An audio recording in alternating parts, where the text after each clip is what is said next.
ushobora mukozi w'Imana reka naye ngire bonje gusenga ngujahe Mary ase wandinze Imana yuko bereka nkubwiza ukuri genda gusigamo inshizi ebyiri ntabwo ujyayo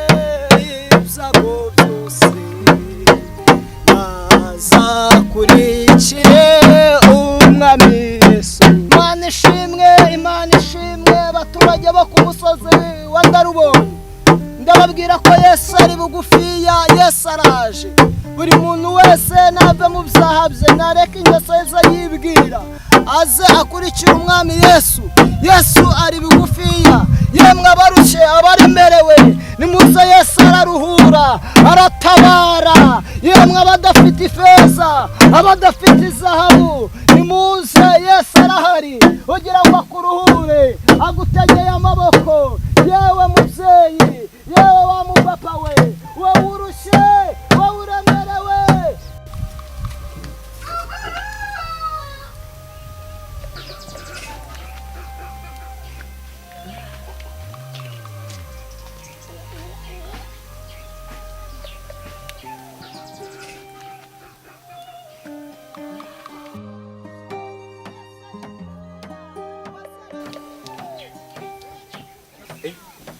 Sarafi ushobora mukozi w'Imana reka naye ngire bonje gusenga ngujahe nje gusenga ujyahe nahujya nahujya umva kanze mitengenda nawe nje gusenga nahujya wese we wambuze nahujya ako Sarafi none reka nze none ndebe kuri yavuze ngo nahuri buje none ariko ubundi wabaye gusenga se gusengera ubwo nawe ugiye kwigira nka bariya bapene ko wasaze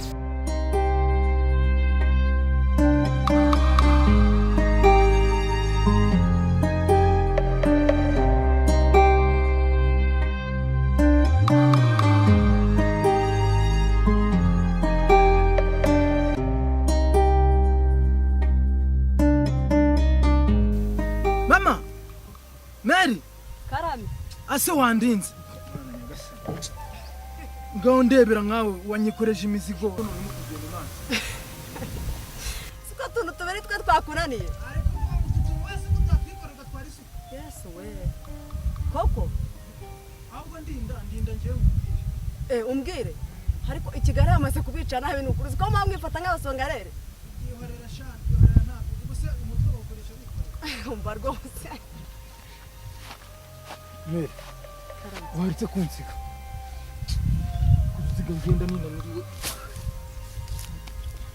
ngomanaguye ariko uzi ko umaze kuba umunebwe burundu Kigali yarakwangije genda ngenda nishonjeye ahubwo se harya ngo harumbwiye ngo ugiye kumbwira ngo iki mbwira siko ndi kubwira ngo wagarare urimo kugenda unsiga wanze no kuntwaza ahubwo se mbwira bya mushiki wawe bimeze bite mushiki wanjye urisubiye ko uyu munsi ari buzi dushobora no gusenya no kugira ngo dusanga yahageze mushiki wawe nawe waramutwaye Kigali maze kumwangiza agenda ubwo niba umuntu avuye i Kigali ukamwikoreza ibyatsi cyangwa ubundi Kigali nta nubwo hazi ariko se mwana wanjye ahubwo tugende dushobora gusanga yageze mu rugo umva rero reka nkubwire utamureba kuriya nuko abahungu bura twaba mama wacu nta nubwo yabyikorera ngaho ntwaze oya ntwaze ngiye ntabwo ukomeza kugenda ahubwo reka mbe n'uyu asa ngwino ntwaze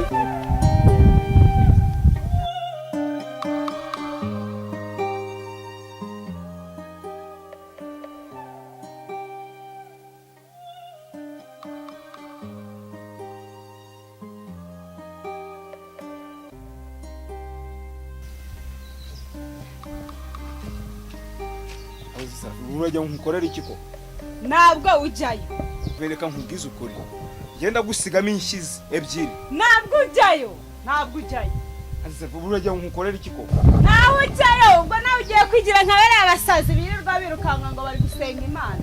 Bari gusenga Imana se Imana ababyeyi banjye ntibasenga. Ntabwo ujyayo. Ntabwo ujyayo. Kandi ndakujwibura. Ntabwo ujyayo. Kandi ndakujwibura. Wapi? Sarafi ndakujwibura. Umva noneho turebe. Ntabwo ujyayo.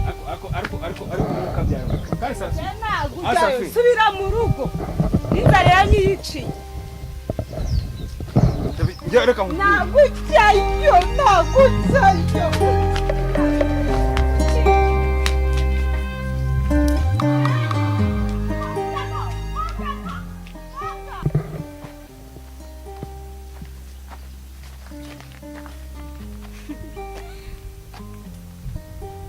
Uranseka mwana ase mkiwa babite mwana uba wigira iki uranseka n'ibyatsi nikora none shaka buretse kanze nkwereka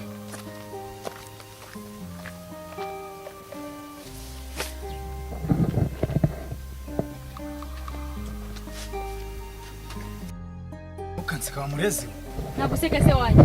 nacyo nakugira Wanjye ute? muke wigize ibiki mwana Ahubwo so wachaka nkwereke. Ngaho vaye.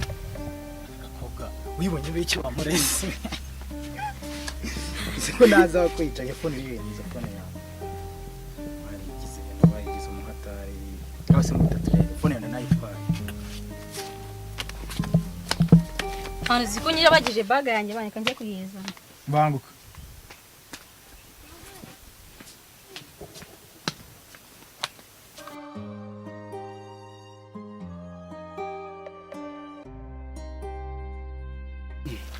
wirukanka mungana uravaje Cyabyihorera.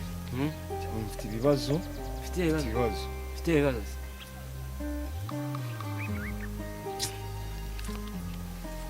Cyabyihorera rwose. wabaye iki se ko mbona utameze Cyangwa ubundi wagiye mwana ubundi uri kumbaza iki? Wagiye ahujye. nkamubaze ufite ikihe kibazo ntose wambaye ukambwira ufite ikihe kibazo Hano wa musore unshaka ka munani. mpera ka munani Ese ubundi uri kumbaza iki? ufite ikihe kibazo ko mbona Urambaza iki? mponya wirukanka akaba mbona uri kureba impande n'impande ufite ikihe kibazo Akose to ubundi wabamba bari koko. avarajyaye Nese wakomesha inzira zawe kunshaka. ya ubunyura avarajyaye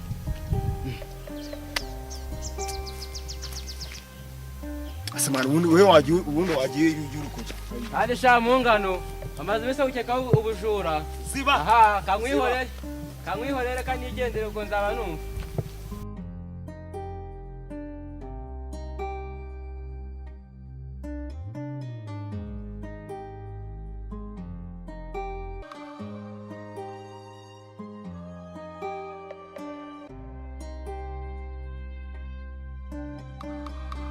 Birenge byawe none atabariwe amarira nazanye ntabwo ariyo natahaye